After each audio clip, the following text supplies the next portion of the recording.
Good evening. आज का topic, heading बनाओ, calculation of E by M ratio. Calculation of E by M ratio, E by M ratio by J Thomson experiment. Calculation of E by M ratio by J Thomson experiment. J Thomson experiment. इस E by M कोई बताएगा charge upon मास क्या कहलाता है? Charge upon mass, specific charge. बिल्कुल सही। Charge upon mass is specific charge. Calculation of E by M ratio by J Thomson experiment. Calculation of E by M ratio, calculation of E by M ratio by J.J. Thomson experiment. Calculation of E by M ratio by J.J. Thomson experiment. देखो, J.J. Thompson साहब को निकालना था electron का charge upon मास। Electron का charge upon मास। अब बच्चे, कुछ क्वांटिटी होता है माइक्रोस्कोपिक, कुछ होता है मैक्रोस्कोपिक। मैक्रोस्कोपिक को तुम डायरेक्टली मेजर कर सकते हो, माइक्रोस्कोपिक क्वांटिटी को हम डायरेक्टली मेजर नहीं कर सकते हैं। तुमसे मैं बोलूं इलेक्ट्रॉन का मास निकालो, आपके पास कोई डिवाइस नहीं है मास निकालने का, उसका चार्ज निकालो। तो चार्ज अपॉन मास कैसे उन्होंने निकाला, समझो ध्यान से। E by M ratio by J Thomson experiment उन्होंने कैसे मेजर किया, ध्यान दो। सबसे पहले उनको चाहिए क्या? इलेक्ट्रॉन चाहिए था, ठीक है।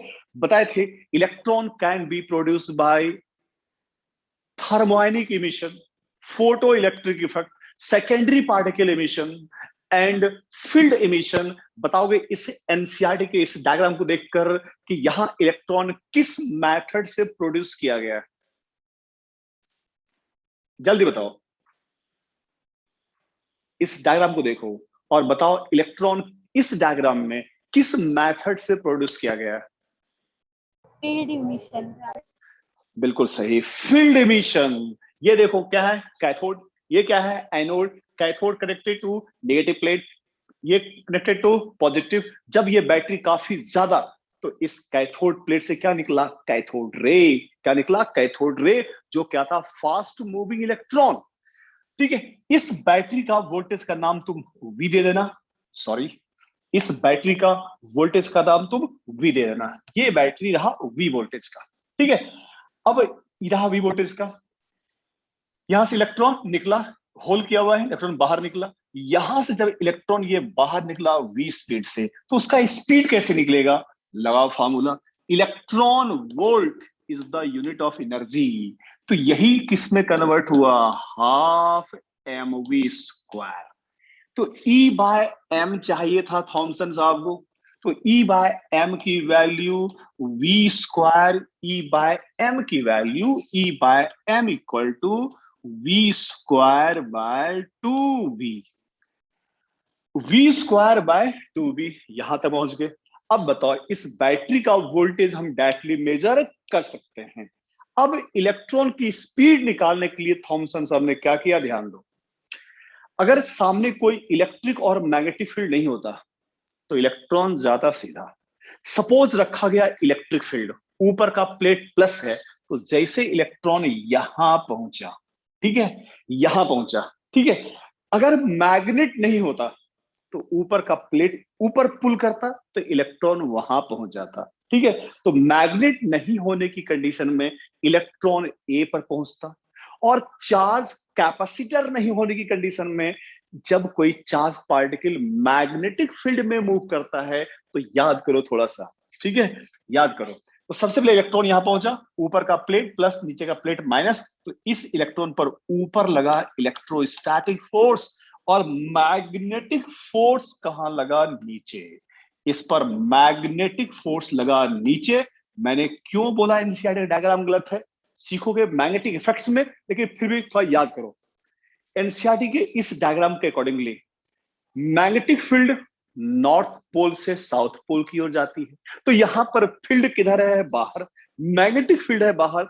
जब पढ़ोगे मैग्नेटिक इफेक्ट, मैग्नेटिक फील्ड बाहर है, ये क्या होती है? वेलोसिटी। तो फील्ड बाहर, ये है वेलोसिटी, और वहां पढ़ोगे ये है फील्ड, ये है वेलोसिटी। ये फोर्स होता है पॉजिटिव पार्टिकल पर और निगेटिव पर ऊपर। इसलिए बताया कि एनसीईआरटी का ये डायग्राम गलत है। एनसीईआरटी के डायग्राम के अकॉर्डिंगली दोनों फोर्स ऊपर, इसलिए यहां करेक्शन है। इस नॉर्थ पोल, साउथ पोल की जगह नॉर्थ पोल कर देना और नॉर्थ पोल की जगह साउथ पोल।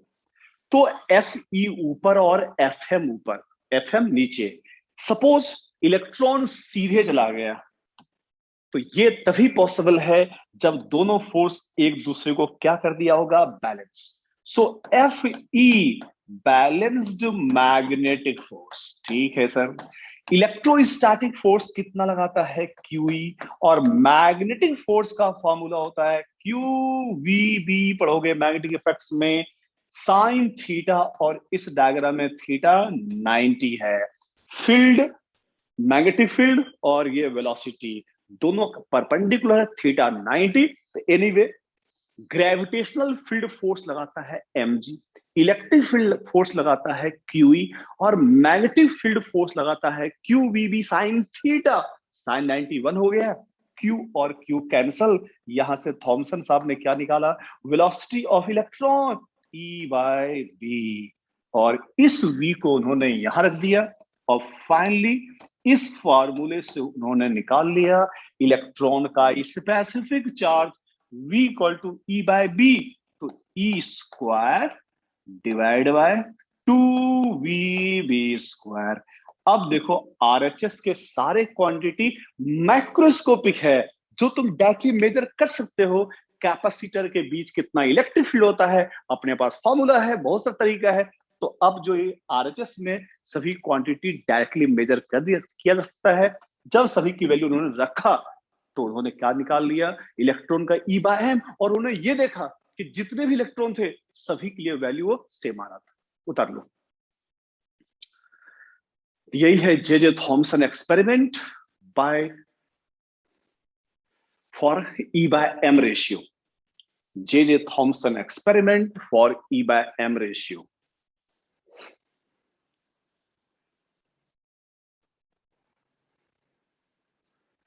पीछे वही फ्लोरोसेंट स्क्रीन है, जहां देखा जाएगा कि इलेक्ट्रॉन सीधे गया कि नहीं गया। जो इलेक्ट्रॉन सीधे गया उसके लिए यह है। जिस इलेक्ट्रॉन में कोई डिफ्लेक्शन नहीं हुआ, स्ट्रेट गया, तो उसका एफ ई और एफ एम आपस में क्या हो गया? बैलेंस। इलेक्ट्रॉन जो स्ट्रेट गया उसका एफ ई और एफ एम आपस में हो गया क्या? बैलेंस हो गया।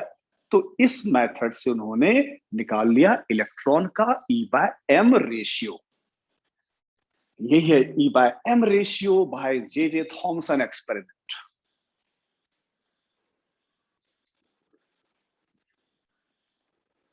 समझ में आ गया सबको क्या क्या हुआ?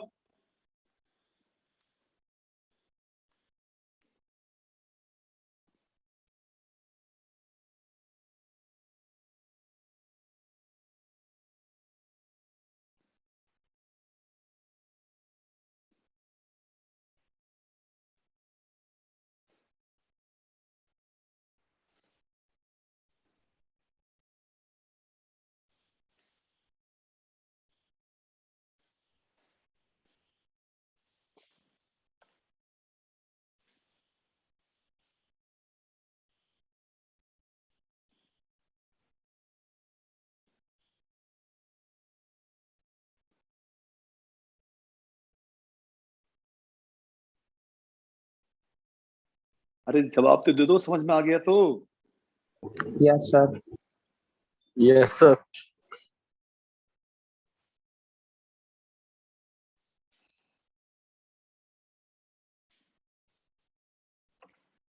चलिए, ये रहा जे थॉमसन एक्सपेरिमेंट, ये रहा जे थॉमसन एक्सपेरिमेंट। चलो नेक्स्ट।